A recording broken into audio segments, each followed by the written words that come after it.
तारा रानी की कथा। मां भगवती को मानने वालों में से एक राजा स्पर्श भी थे। वो दिन रात उनकी पूजा अर्चना में लीन रहते थे। राजा को किसी चीज की कमी नहीं थी, बस उन्हें बच्चे की ख्वाहिश थी।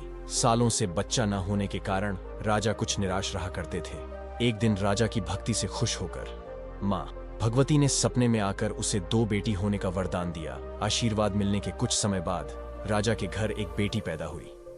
बेटी पैदा होने की खुशी में राजा ने सबको दावत दी और बेटी की कुंडली बनवाने के लिए पंडितों को बुलवाया। सबने राजा से एक ही बात कही कि यह साक्षात देवी का रूप है। जहां भी इसके कदम पड़ेंगे वहां खुशियां ही खुशियां होंगी। यह भगवती देवी की भक्त होगी। इतना सब कहकर पंडितों ने लड़की का नाम तारा रख दिया। कुछ समय के बाद मंगलवार के दिन राजा के घर एक और बेटी पैदा हुई। ज्योतिषों ने उसकी भी कुंडली बनाई और उदास हो गए। राजा ने जब उनसे उदासी का कारण पूछा तो ज्योतिषों ने बताया कि ये लड़की आपके जीवन में खूब सारा दुख लेकर आएगी। राजा ने ज्योतिषों से पूछा कि आखिर मैंने ऐसे कौन से खराब कर्म किए थे जो इसने मेरे घर जन्म लिया है। ज्योतिषों ने बताया कि आपकी दोनों बेटियां राजा इंद्र की अप्सराएं हुआ करती थीं। इनमें से बड़ी बहन का नाम तारा और छोटी का रुक्मण था। एक दिन ये दोनों मिलकर धरती की सैर करने के लिए गईं। दोनों ने ही वहां पहुंचकर एकादशी के दिन का व्रत रखा।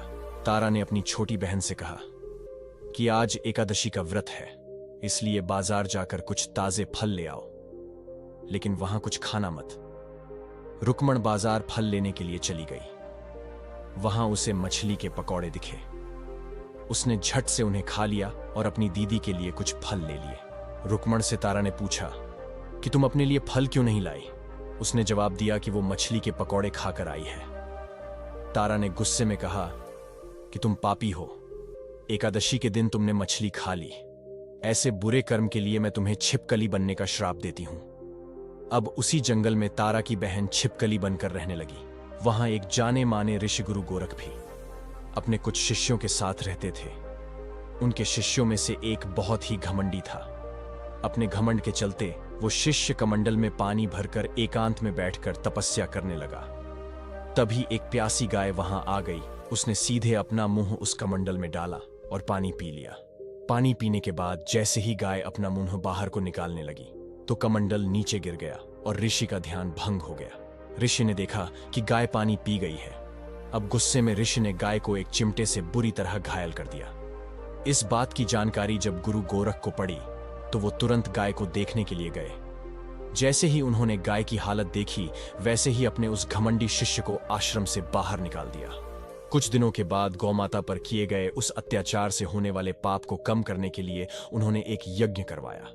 इस यज्ञ के बारे में गाय को चिमटे से मारने वाले घमंडी शिष्य को भी पता चला। वो सीधे पक्षी का रूप धारण करके यज्ञ स्थल पर गया और भोजन में अपनी चोंच से मरा हुआ सांप डाल दिया। किसी को इस बात की खबर नहीं हुई। ये सब होते हुए तारा से श्राप मिलने वाली छिपकली रुक्मण देख रही थी। उसके मन में आया कि इसे खाकर सारे लोग मर जाएंगे। सबकी जान बचाने के लिए छिपकली बनी। रुक्मण सभी लोगों के सामने भोजन में गिर गई। लोगों ने छिपकली को खूब कोसा और बर्तन को खाली करने लगे। उसी वक्त भंडारा करने वालों को खाने में मरा हुआ सांप भी दिखा। तब कहीं जाकर सबको समझ आया कि छिपकली सबकी जान बचाने के लिए जानबूझकर भोजन में गिरी थी। एक छिपकली होने के बावजूद भी इतने अच्छे विचार होने की वजह से यज्ञ में मौजूद सारे महत्वपूर्ण लोगों ने कहा, हमें इस छिपकली की मुक्ति के लिए प्रार्थना करनी चाहिए। पंडित ने आगे बताया कि सबकी प्रार्थना से ही वो छिपकली तीसरे जन्म में आप जैसे प्रतापी राजा के घर बेटी के रूप में पैदा हुई है। वहीं तारा ने दूसरा जन्म तारामती के रूप में लिया और अयोध्या के राजा हरिश्चंद्र से शादी की। इतनी सब बातें कहने के बाद पंडितों ने राजा स्पर्श को रुक्मण को मारने की सलाह दी। इस बात पर राजा बोले, मैं अपनी बेटी को कैसे मार सकता हूं? ऐसा करना पाप होगा। फिर ज्योतिषों ने कहा कि एक संदूक में सोना चांदी लगवाकर उसके अंदर लड़की को रख देना और संदूक को पानी में बहा देना। उसमें लगा हुआ सोना चांदी देखकर लोग नदी से संदूक जरूर निकालेंगे और लड़की की जान बच जाएगी। ज्योतिषों ने जैसा बताया, राजा ने ठीक वैसा ही किया। नदी में सोना चांदी जड़ा हुआ संदूक देखकर काशी के पास ही एक व्यक्ति ने उसे बाहर निकाल लिया। उसके कोई बच्चे नहीं थे, इसलिए उसने संदूक के अंदर की लड़की को पालने का फैसला लिया। उस व्यक्ति और उसकी पत्नी ने उस लड़की को खूब प्यार से पाला और रुको नाम रख दिया। बड़ी होते ही दोनों ने रुक्को की शादी करवा दी। रुक्को की सासू माँ तारामती और राजा हरिश्चंद्र के महल में साफ सफाई करने का काम किया करती थी। कुछ दिनों के बाद रुक्को की सासू माँ बीमार हो गई। उनकी जगह रुक्को वहां काम करने लगी। तारामती ने उसे देखा और पुराने जन्म के पुण्य के कारण पहचान लिया और उसे कहा कि तुम मेरे साथ बैठ जाओ। रुक्को ने बोला कि मैं तो छोटी जाति की हूं, इसलिए आपके पास नहीं बैठ सकती। तब तारामती ने उसे बताया कि तुम पूर्व जन्म में मेरी ही बहन थी। तुमने एकादशी के व्रत के दिन मछली खा ली थी और मैंने तुम्हें दंड देते हुए छिपकली बना दिया। अब तुम्हें दोबारा मनुष्य जन्म मिला है। इस जन्म में मां वैष्णो की पूजा करके पुण्य कमा लो। मां की पूजा से तुम्हारी सारी इच्छाएं भी पूरी होगी। तारामती की इस बात को सुनने के बाद रुक्को मां वैष्णो से एक बेटे के लिए प्रार्थना करती है और कहती है कि अगर उसकी मनोकामना पूरी हुई तो वो अपने घर में मां वैष्णो देवी का पूजन और जागरण कराएगी। मां वैष्णो देवी उसकी प्रार्थना सुन लेती है और उसे एक बेटा होता है। पुत्र की प्राप्ति के बाद रुक्को उसकी देखभाल और लाड़ दुलार में मां वैष्णो देवी की पूजा करना भूल जाती है। ऐसा होते होते 5 साल बीत गए और फिर एक दिन उस बच्चे को चेचक यानी माता निकल आती है।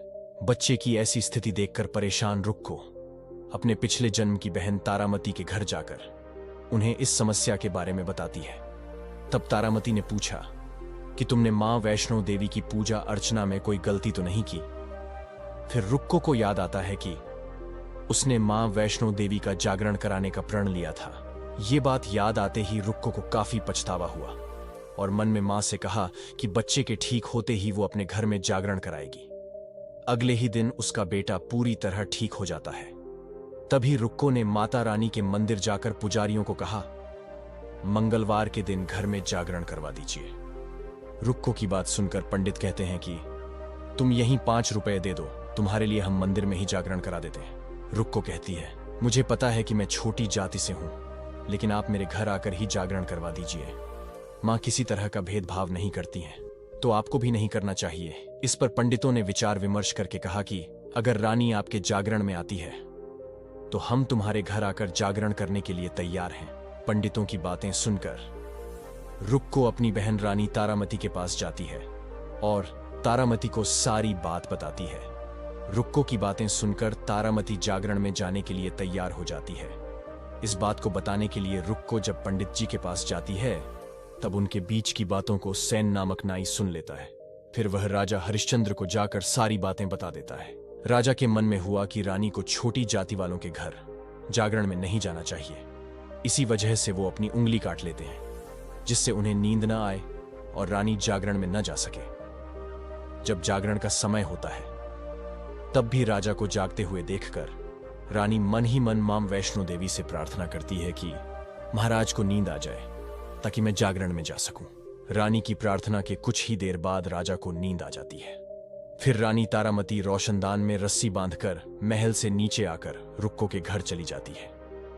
इसी जल्दबाजी में रास्ते में ही रानी का रेशमी रुमाल और एक पांव का कंगन गिर जाता है। इधर कुछ वक्त के बाद राजा हरिश्चंद्र की नींद टूट जाती है। नींद खुलने पर रानी को अपने पास न देखकर राजा उसकी तलाश में निकल जाते हैं। रानी को ढूंढते ढूंढते उन्हें रानी का रुमाल और कंगन मिलता है। रानी की चीजों को अपने साथ लेकर राजा जागरण स्थल पहुंचते हैं और एक जगह चुपचाप बैठकर जागरण सुनने लगते हैं। मां वैष्णो देवी के जयकारे के साथ जागरण खत्म होता है और सभी को प्रसाद दिया जाता है। तब रानी अपने हिस्से के प्रसाद को झोली में डाल लेती है। रानी के ऐसा करने पर लोग उनसे पूछते हैं कि वो प्रसाद क्यों नहीं खा रही हैं। अगर आप प्रसाद का सेवन नहीं करती हैं तो जागरण में आए लोग भी प्रसाद नहीं खाएंगे। तब रानी बोलती है कि वह प्रसाद राजा के लिए था, अब आप मुझे प्रसाद दीजिए। फिर अपने लिए प्रसाद लेकर रानी सबके सामने उसे खा लेती है। रानी के प्रसाद खाते ही जागरण में मौजूद सभी भक्तों ने भी प्रसाद खाया। उसके बाद रानी महल के लिए निकल जाती है। तभी रास्ते में ही राजा उन्हें रोककर पूछते हैं, तुमने नीच जाति के घर प्रसाद खाकर खुद को अपवित्र कर लिया है। तुमने मेरे लिए भी प्रसाद रखा है, अब तुम उससे मुझे भी अपवित्र करना चाहती हो। अब मैं तुम्हें अपने महल नहीं लेकर जा सकता।